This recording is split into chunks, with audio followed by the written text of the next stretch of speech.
ഇത്രയും നാള് അനിയുടെ അച്ഛനും അമ്മയും മൂടി വെച്ച ആ ഒരു വലിയ രഹസ്യം എല്ലാവരുടെയും മുന്നിൽ വെച്ച് വെട്ടി തുറന്ന് പറയുകയാണ് നാഗേന്ദ്രൻ. ആദർശ് കുറേ നാളായി അന്വേഷിച്ചുകൊണ്ടിരുന്ന ആ സത്യം ഒടുവിൽ മറനീക്കി പുറത്തു വരികയാണ്. താൻ ജ്വല്ലറിയിൽ നിന്ന് പുറത്താക്കപ്പെട്ടത് ഗോൾഡിന്റെ പേരിലുള്ള തിരിമറിയിലാണെങ്കിലും വീട്ടിൽ നിന്നും തറവാട്ടിൽ നിന്നും മറ്റെല്ലാ ബന്ധുക്കളിൽ നിന്നുമൊക്കെ പുറത്താക്കപ്പെട്ടത് മറ്റൊരു കാരണം കൊണ്ടാണെന്ന് നാഗേന്ദ്രൻ വെളിപ്പെടുത്തുകയാണ്. ആദർശ് കുറേ നാളായി അന്വേഷിച്ചുകൊണ്ടിരുന്ന ആ ഒരു സത്യം ഇപ്പോൾ പുറത്തു വന്നിരിക്കുകയാണ്. അതിൻ്റെ വിശദമായ ഡീറ്റെയിൽസിലേക്ക് നമുക്ക് പോകാം. അതിനു മുൻപ് ചാനൽ സബ്സ്ക്രൈബ് ചെയ്യാത്തവർ ഒന്ന് സബ്സ്ക്രൈബ് ചെയ്ത് ലൈക്കും ഹൈപ്പും ചെയ്ത് സപ്പോർട്ട് ചെയ്യണേ.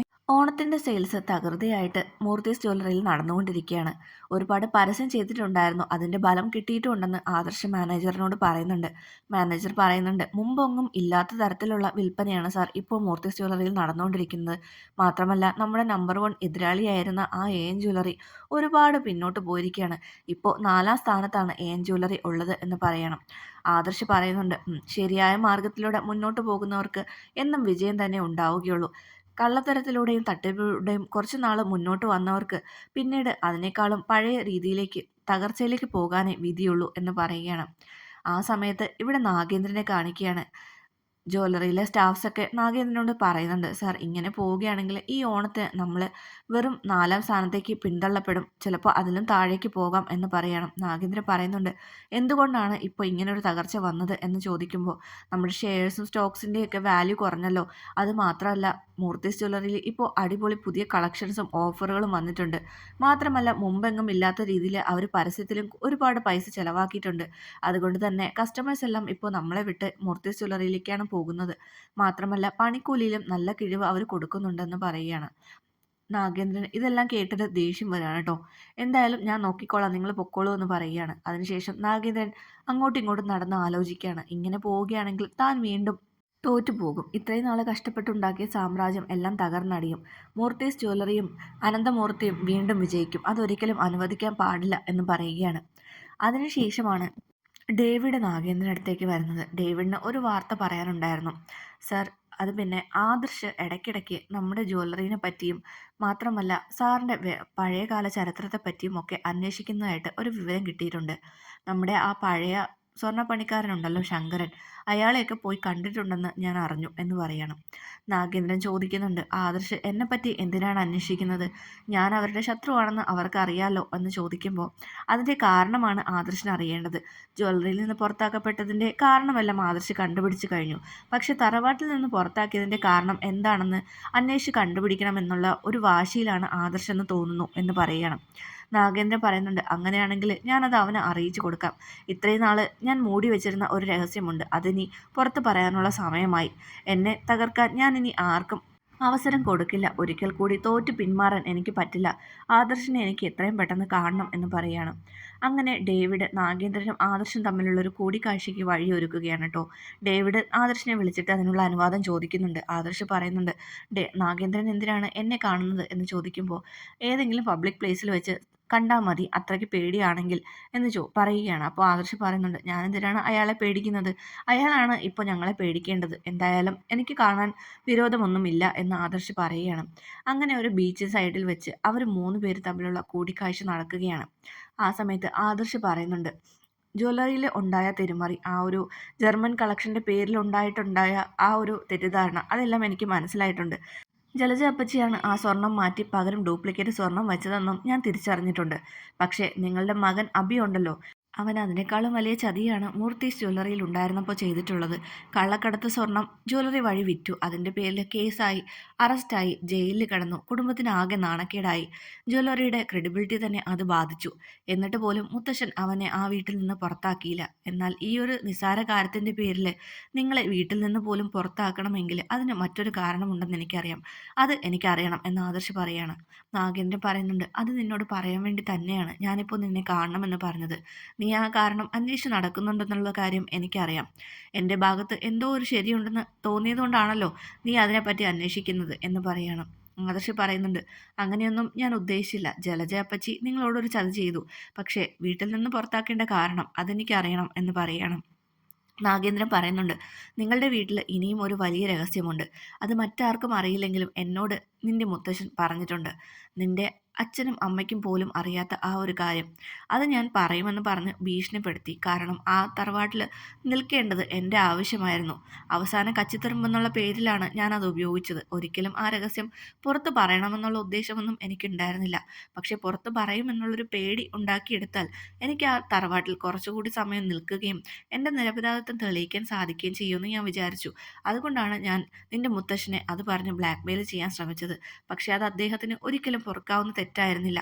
നീ അത് പറയുകയാണെങ്കിൽ എനിക്ക് യാതൊരു പ്രശ്നവുമില്ല എന്ന് പറഞ്ഞ് എന്നെ ആ തറവാട്ടിൽ നിന്ന് പുറത്താക്കുകയാണ് ചെയ്തത്. ആ ഒരു രഹസ്യമാണ് എല്ലാത്തിനും കാരണം എന്ന് പറയുകയാണ്. ആദർശ് ചോദിക്കുന്നുണ്ട്, അത്ര വലിയ എന്ത് രഹസ്യമാണ് ഞാൻ അറിയാതെ എൻ്റെ കുടുംബത്തിൽ നടക്കുന്നത് എന്ന് ചോദിക്കുന്നുണ്ട്. ജലജയെ നിന്റെ മുത്തശ്ശനും മുത്തശ്ശിയും എടുത്തു വളർത്തിയതാണെന്ന് അറിയാമല്ലോ. പക്ഷേ ആ ഒരു വേർതിരിവ് ഒരിക്കലും അവളോട് അവരാരും കാണിച്ചിട്ടില്ല.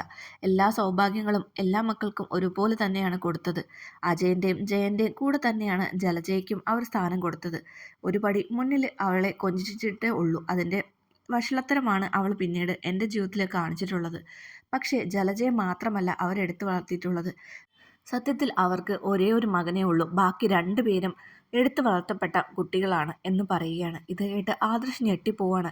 എന്തായി പറയുന്നത് എന്ന് ചോദിക്കുമ്പോൾ നാഗേന്ദ്രൻ പറയുന്നുണ്ട്, അതെ, അനിയുടെ അച്ഛൻ അജയൻ, അവൻ നിങ്ങളുടെ മുത്തശ്ശൻ്റെ മകനല്ല.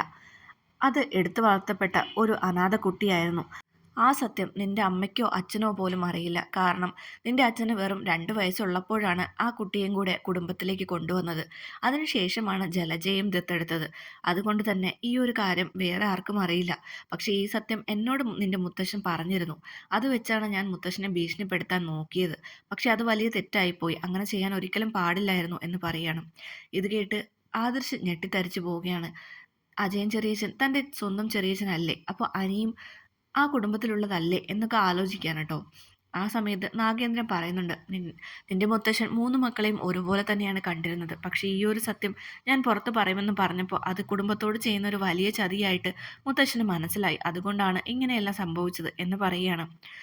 ആദർശ് പറയുന്നുണ്ട്, ആ സത്യം എനിക്ക് പോലും ഉൾക്കൊള്ളാൻ സാധിക്കുന്നില്ല എന്ന് പറയുമ്പോൾ നാഗേന്ദ്രൻ പറയുന്നുണ്ട്, നീ വേണമെങ്കിൽ എന്തുകൊണ്ടാണ് എന്നെ വീട്ടിൽ നിന്ന് പുറത്താക്കിയതെന്നുള്ള സത്യം അജയനോട് ചോദിച്ചു നോക്ക്. അപ്പോൾ അവൻ്റെ മുഖത്തുള്ള പരുങ്ങൽ നിനക്ക് കാണാൻ പറ്റും എന്ന് പറയുകയാണ്. ആ സമയത്ത് ആദർശ് പറയുന്നുണ്ട്, ശരിയാണ്, അത് ഞാൻ പലപ്പോഴും ശ്രദ്ധിച്ചിട്ടുണ്ട്. അതിൻ്റെ കാരണം ഇത്ര വലുതായിരിക്കുമെന്ന് ഞാൻ ഒരിക്കലും പ്രതീക്ഷിച്ചില്ല. ശരി, ഞാൻ ഈ കാര്യം ഉടനെ ഒന്നും വിശ്വസിക്കാൻ പോകുന്നില്ല. ഇതിനെനിക്ക് വ്യക്തമായ തെളിവ് വേണം എന്ന് പറയുമ്പോൾ നാഗേന്ദ്രൻ പറയുന്നുണ്ട്, ഈ കാര്യം നീ നിന്റെ മുത്തശ്ശനോട് ചോദിച്ചു നോക്ക്. ഒരിക്കലും അദ്ദേഹത്തിന് അത് നിഷേധിക്കാൻ പറ്റില്ല എന്ന് പറയുകയാണ്. ആദർശ് പറയുന്നുണ്ട്, അങ്ങനെയാണെങ്കിൽ ആ കാര്യം തെളിയിച്ചിട്ടേ ഞാൻ ഇനി നിങ്ങളുടെ മുന്നിൽ വരികയുള്ളൂ. ഈ കാര്യം നിങ്ങൾ പറഞ്ഞ് ഭീഷണിപ്പെടുത്തിയിട്ടുണ്ടെങ്കിൽ മുത്തശ്ശന് അത് നല്ലൊരു കാരണം തന്നെയാണ് നിങ്ങളെ കുടുംബത്തിൽ നിന്ന് പുറത്താക്കാൻ. കാരണം ഈ സത്യം അറിയിക്കാതെയാണ് മറ്റുള്ളവരുടെ മുന്നിൽ മുത്തശ്ശൻ സ്വന്തം മകനായിട്ട് തന്നെയാണ് ചെറിയച്ഛനെ വളർത്തിക്കൊണ്ട് വന്നത്. ആ ഒരു തകർച്ച ഒരിക്കലും അദ്ദേഹത്തിന് അംഗീകരിക്കാൻ സാധിക്കേണ്ടായിരുന്നില്ല. അതുകൊണ്ടാണ് നിങ്ങളെ ആ വീട്ടിൽ നിന്ന് പുറത്താക്കിയത്. ഇപ്പോൾ കാര്യങ്ങളെല്ലാം ക്ലിയർ ആയിരിക്കുകയാണ്. പക്ഷേ ഇതെല്ലാം കണ്ണടച്ച് വിശ്വസിക്കാൻ ഞാൻ ഒരുക്കമല്ല. നിങ്ങളൊരു ചതിയിലൂടെയാണ് ഈ ഒരു ജ്വല്ലറി പടുത്തുയർത്തിയതെന്ന് എനിക്കറിയാം. അതുകൊണ്ട് ഈ പറഞ്ഞതിലും എന്തെങ്കിലും ചതിയുണ്ടോ എന്ന് ഞാൻ അന്വേഷിക്കും. അതിനുശേഷം മാത്രമേ ഞാൻ നിങ്ങളെ വിശ്വസിക്കുകയുള്ളൂ. പക്ഷേ ഇതൊക്കെ സത്യമാണെങ്കിൽ നിങ്ങൾക്ക് ഒരു അവസരം കൂടെ തരാൻ ഞാൻ മൂർത്തി മുത്തച്ഛനോട് പറയും എന്ന് പറഞ്ഞിട്ടാണ് ആദർശ് അവിടെ നിന്ന് പോകുന്നത്. അതിനുശേഷം ആദർശ് മുത്തശ്ശനോട് വന്നിട്ട് ഈ കാര്യങ്ങൾ ഡയറക്റ്റായിട്ട് തന്നെ ചോദിക്കുന്നുണ്ട്. മുത്തശ്ശൻ പറയുന്നുണ്ട്, ആര് പറഞ്ഞു ഈ കള്ളത്തരം? ഇതൊക്കെ നിന്നോട് അന്വേഷിച്ചറിയാൻ ആരാ പറഞ്ഞത് എന്നൊക്കെ ചോദിക്കുകയാണ്.